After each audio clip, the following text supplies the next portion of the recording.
இனிமே கண்ணை மூடிட்டு கடலை எண்ணெய் வாங்கலாம். ஏன்னா மந்த்ரா கடலை எண்ணெய் இதயத்தின் தயாரிப்பு. வறுக்க பொரிக்க ஏன் எல்லா சமையலுக்கும் மந்த்ரா தான். மந்த்ரா கடலை எண்ணெய், அபார ருசி, ஆரோக்கியமான உடல் நலம்.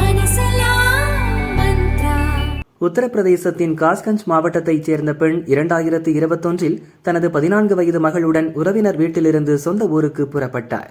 தாய் மகள் இருவரும் சாலையில் நடந்து சென்றபோது அவ்வழியே வந்த அதே ஊரைச் சேர்ந்த அசோக், ஆகாஷ் ஆகியோர் சிறுமியை உரிய இடத்தில் இறக்கி விடுவதாக கூறி தங்களுடன் பைக்கில் அழைத்து சென்றனர். ஆள் அரபமற்ற இடத்தில் பைக்கை நிறுத்தி சிறுமியின் ஆடைகளை கலைந்து அவரது அந்தரங்க உறுப்புகளை தொட்டு பார்த்து சில்மிஷத்தில் ஈடுபட்டனர். சிறுமியை மிரட்டி பலாத்காரம் செய்யவும் முயன்றனர். அப்போது சிறுமி அலறியதை கேட்டு ஊர் மக்கள் சிலர் அங்கு ஓடி வந்தனர். சிறுமியை அங்கேயே விட்டுவிட்டு அசோக், ஆகாஷ் ஆகியோர் தப்பி ஓடினர். இது தொடர்பாக சிறுமியின் தாய் காஸ்கஞ்ச் போலீசில் புகார் அளித்தார்.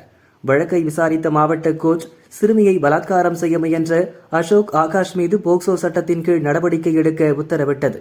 கோர்ட் தீர்ப்பை எதிர்த்து அசோக், ஆகாஷ் இருவரும் அலகாபாத் ஹைகோர்ட்டில் மனு தாக்கல் செய்தனர். இந்த மனுவை விசாரித்த ஹைகோர்ட் மேற்கண்ட இருவரும் பலாத்காரத்திற்கான முன்முயற்சியில்தான் ஈடுபட்டுள்ளனர் என கூறி இருவரையும் விடுதலை செய்து உத்தரவிட்டது.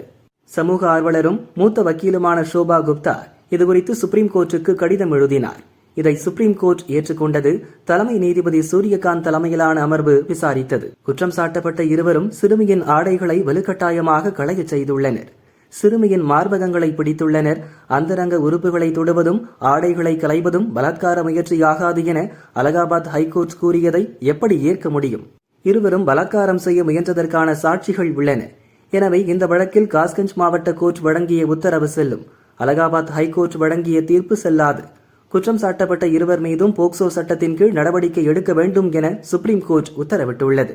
பாலியல் வழக்குகளை கையாளும் நீதிபதிகளின் அணுகுமுறைக்கு உரிய வழிகாட்டுதல்களை உருவாக்க நிபுணர்கள் குழுவை அமைக்கும்படி தேசிய நீதித்துறை அகாடமிக்கு சுப்ரீம் கோர்ட் உத்தரவிட்டுள்ளது.